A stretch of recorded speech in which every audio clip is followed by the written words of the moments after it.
Welcome to the Phoenix History Adventuring podcast. This is the first one, and while I wait to line up some of my guests, I thought I'd start with telling you a little story from 1989. This is from my blog post, so bear with me here. This is what my Phoenix, Arizona was like in 1989. Because I had no intention in 1989 of moving back to Arizona. I'd been laid off from my job in Los Angeles, was collecting unemployment, and had been working hard on getting my next job there, and I decided to go visit Phoenix. You know, see some old friends, good for the soul. I called a good friend of mine from my college days at ASU and asked if I could sleep on his floor for a couple of days.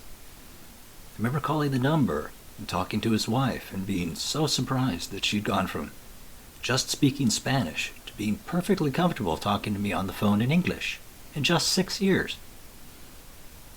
I'd known her from going to the wedding and also visiting them quite often and stealing the nose from their baby, an old trick I must have picked up from when I was little, where you use your thumb and say, "Look, I got your nose. Mira, tengo su nariz."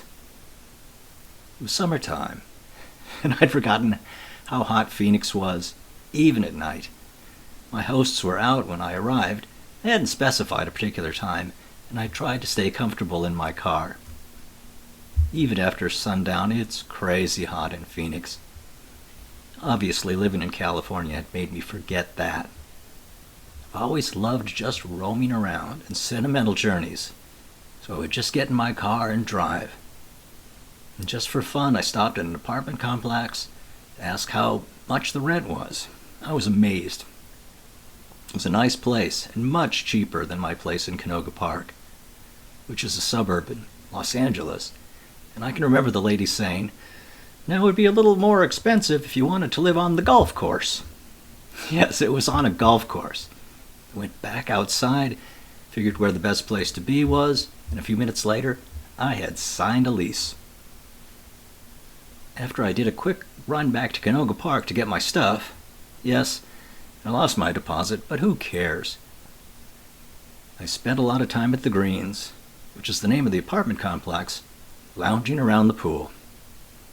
I would often walk over to the little farm on Butler to see the goats. It's a park now.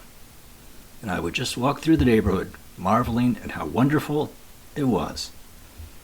It just seemed so friendly and so safe.